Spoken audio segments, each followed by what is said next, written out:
बिस्मिल्लाहिर्रहमानिर्रहीम, अस्सलामु अलैकुम। मैं हूं करामत मुगल और मेरे साथ हैं ईसा नकवी। नकवी साहब, 8 फरवरी के इंतखाबात के नताइज जो हैं उसके बाद इंटरनेशनल रिएक्शन और मीडिया में तनकीद का जो सिलसिला है वो रुक नहीं पा रहा। इस तनकीद का असर क्या होगा? क्या नई बनने वाली हुकूमत को बैनुल अक़वामी सतह पर तस्लीम नहीं किया जाएगा?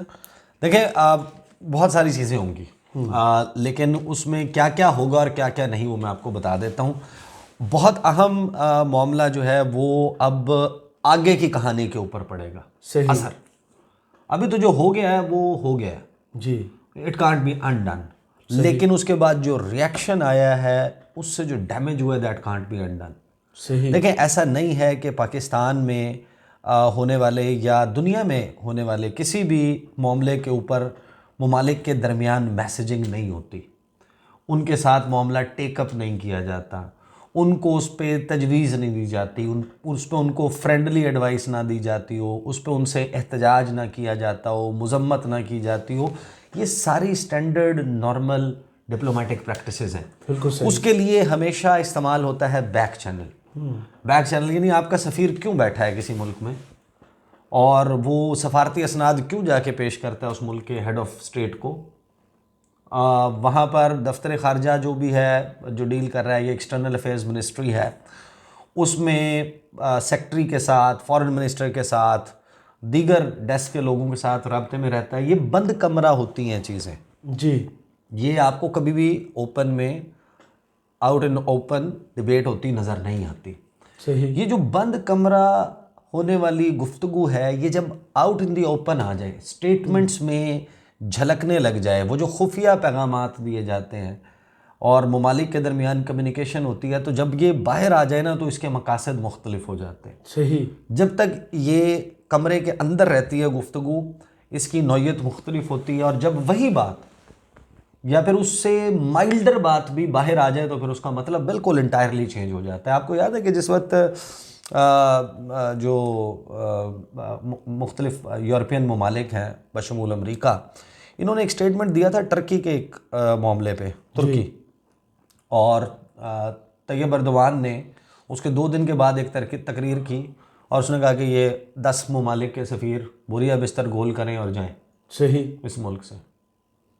और ये नहीं हुआ कि ये सिर्फ उसने कहा, करके दिया। उस शाम उनकी फॉरेन मिनिस्टर ने उसके ऊपर प्रोसेस इनिशिएट कर दिया and they had to take their statement back. उन्हें अपना बयान वापस लेना पड़ा। जिस वक्त यूक्रेन वाला मामला आया था उसके ऊपर पाकिस्तान गवर्नमेंट की जो पोजीशन थी उस पर यूरोपीय सफ़ीरों ने, अमेरिका वाली बात तो बाद में आई है, अच्छा। जो पब्लिकली पहली चीज़ हुई थी, देखें पहले तो धमकी अमेरिका की तरफ से आई थी, जेक सुलिवन की तरफ से, मैंने उसको रिपोर्ट भी किया था।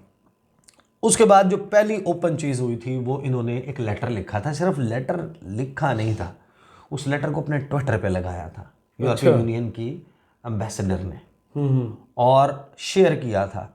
उस पर इतना शदीद रद्द-ए-अमल आया। वो जो तकरीर थी ना इमरान खान की कि हम कोई ग़ुलाम हैं जो आप कहेंगे हम कर लें, जी, वो उसके ऊपर रिएक्शन था। सही। कि ये मुझे ये कह रहे हैं और ये इस किस्म के खतूत और ये लिख रहे हैं, उसके ऊपर उन्होंने रिएक्शन दिया।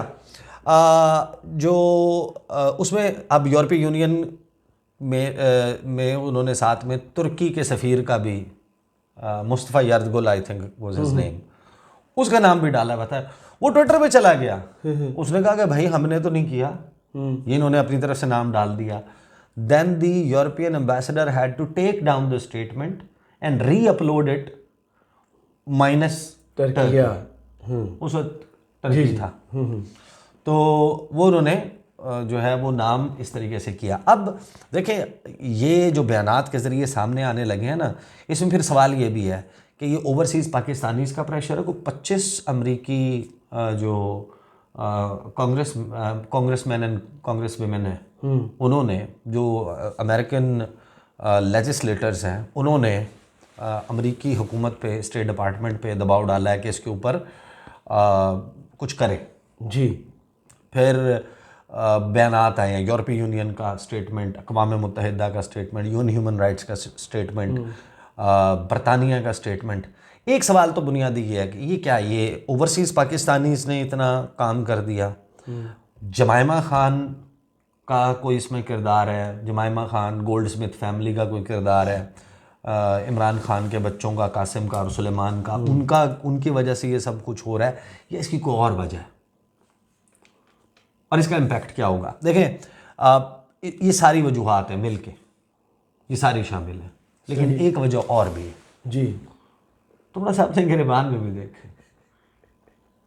वो मुश्किल है। जो हुआ है, जो 8 फरवरी के अराउंड हुआ है, आपके लिए उसकी जस्टिफिकेशंस हो सकती हैं कि नहीं जनाब ये करना ज़रूरी था, इनको लगाम डालनी ज़रूरी थी, ये गद्दार वतन है, ये फलाना है। आप चाहे 12-14 करोड़ को गद्दार समझ रहे हो और आप यानी कि आप कहें इनटेनेबल बना देंगे, इनके लिए ये काबिल रहाइश ना रहे, आप क्या कर सकते हैं उनका? आप उनको मार सकते हैं, उनको उठा के फेंक सकते हैं। वही दे आर CNIC होल्डर्स जी, वो पाकिस्तान के शहरी हैं, शनाख्ती कार्ड रखते हैं, ये मुल्क उतना ही हमारा, हम सब का एक, और हर एक की इक्वल रिस्पेक्ट है इस मुल्क में। एब्सोल्युटली। अदरवाइज ये किस चीज़ का वतन, किस लिए होती है रियासत? तो आपकी जस्टिफिकेशन कोई भी हो सकती है, बाहर बैठे हुए बंदे के लिए आपकी कोई जस्टिफिकेशन काबिल कबूल, वो तो इंसिडेंट्स देखते हैं। सही। वो जो कुछ सिचुएशन हुई उसके ऊपर रिपोर्ट हुआ, जो रिपोर्टर्स आए उन्होंने ऑन ग्राउंड देखा, वो रिपोर्ट हुआ, जो मुबस्सरीन यहाँ पर थे, जो हाई कमीशंस और एम्बेसीज यहाँ पर हैं, each one of them has reported back के व्हाट हैपेंड, 8 फरवरी के अराउंड क्या हुआ है। सही। और ये बिल्डअप जो है उस रिएक्शन का, उसमें उन एडिशनल फैक्टर्स को और साथ में Imran Khan as an international figure जहन में रखते हुए सोचें कि Imran Khan is the international brand from Pakistan, बिल्कुल जो इंटरनेशनली रिकग्नाइज किया जाता है। मियाँ साहब और बाकियों के साथ, हर एक के साथ किसी ना किसी मौके के ऊपर ज़्यादतियाँ हुई हैं इस मुल्क में, सियासतदानों के साथ, बाकी लोगों के साथ भी, लेकिन उस पर आवाज़ जो है वो जिस हद तक उठी, इतनी नहीं उठी, क्योंकि उस वक्त उनके ख़िलाफ़ जो हुआ था, इसका मतलब वाज़े तौर पे ये है कि वो उसकी एक्सटेंट इतनी ज़्यादा नहीं थी। सही।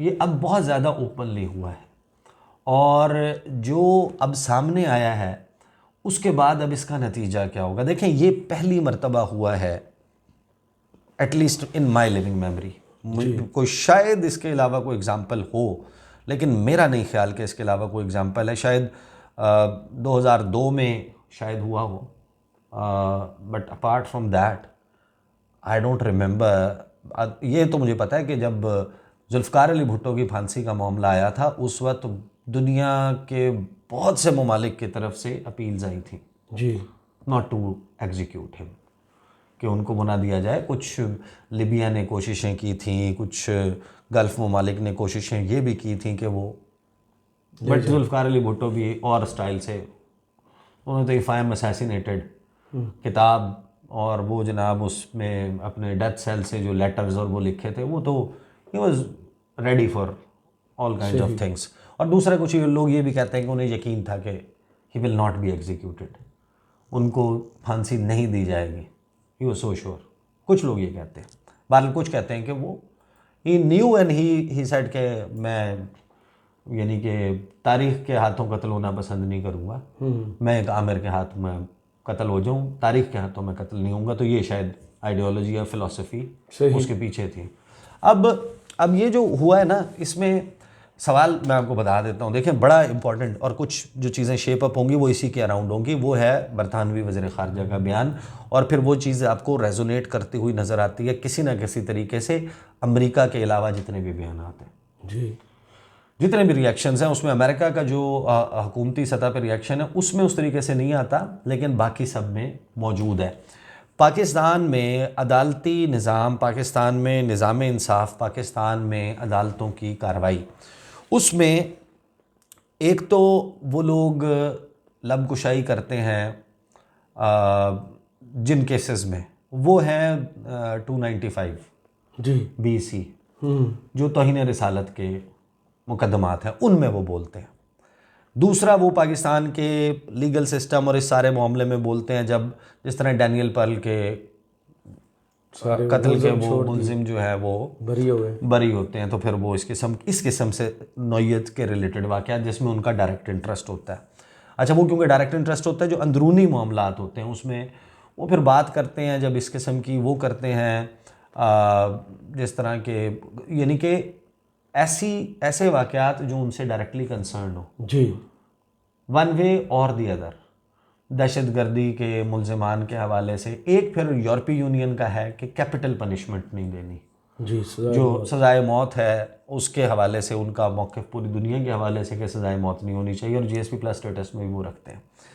लेकिन जो बरतानवी वज़ीर ख़ारजा का बयान है वो मैं आपके सामने रख देता हूँ, और इसका असर क्या होगा। काजी फ़ाइज़ ईसा साहब, देखो ये सारे मामलात जाने हैं अदालतों में। बिल्कुल। इमरान खान की भी अपीलें लगनी हैं, और PTI के जो 9 मई के बाद पकड़े जाने वाले लोग हैं उनके मुकदमात पे भी इसका असर होगा। उसके अलावा जो PTI की लीगल बैटल है 8 फरवरी के इलेक्शंस के नताइज के हवाले से, एक तो उन्होंने इंटरनेशनली मुतालबा आ गया ना कि इन्वेस्टिगेट करें, और PTI ये इल्ज़ाम लगा रही है कि उस इन्वेस्टिगेशन को मुमकिना सच सामने आने को ओवरटर्न करने के लिए नताइज में अब चीज़ें कंसोलिडेट की जा रही हैं। जो नताइज जारी कर दिए गए थे उसके मुताबिक अब रिकॉर्ड क्रिएट किया जा रहा है, लेकिन ये PTI का इल्ज़ाम। और जो कहा है बरतानवी वज़ीर ख़ारजा ने, देखिए ये जो डैमेज हुआ है, और काजी फ़ाइज़ ईसा साहब के ऊपर मेरा ख्याल है कि बहुत प्रेशर होगा, और वो कैसे इस पे प्रेशर क्या करेंगे, नहीं वो मुझे बताएं ना। हाँ, जुमे को जो पहली समाअत हुई है रिजल्ट्स आने के बाद, उसमें वो खामोश रहे। उनकी बॉडी लैंग्वेज उस तरह नहीं थी जैसे यूजुअल होती है। हाँ वो खामोश रहे। देखें 8 फरवरी को पत्थर पे लकीर उन्होंने कहा था ना, जी, तो 8 फरवरी का इलेक्शन सिर्फ तो नहीं होना था ना, वो फ्री फेयर एंड ट्रांसपेरेंट आइन के मुताबिक, कानून के मुताबिक होना था। तो वो तो बहुत बड़े सवालात खड़े हो गए हैं। वो तो जस्टिस अतर मिलिंदा ने तकरीर भी की थी लंदन में, आपको याद? कि इस 8 फरवरी के इलेक्शंस फिर ना ही होते, फिर अगर ऐसे इस तरीके से होने थे। वो खैर इलेक्शन जब भी होंगे, अब वो तो इसी किस्म के, जब तक एक मरतबा लोग अपना गुस्सा रजिस्टर नहीं करवा लेते और वो हो नहीं जाता, उसके भी ना होने के कुछ वो हैं, शराइत हैं कि अगर ये हो जाए तो फिर ऐसा नहीं होगा, लोग भूल भी सकते हैं। जी, बरतानवी वज़ीर ख़ारजा ने क्या कहा था?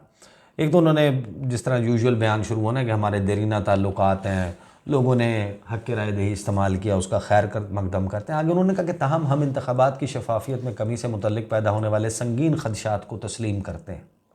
एंडोर्स कर दिया इन्होंने, कबूल कर लिया कि ये बिल्कुल ठीक है कि संगीन जो कंसर्न्स हैं उनको सही। फिर कहते हैं कि हमें अफसोस है कि तमाम जमातों को बाज़ाब्ता तौर पर इंतखाबात में हिस्सा लेने की इजाज़त नहीं दी गई थी।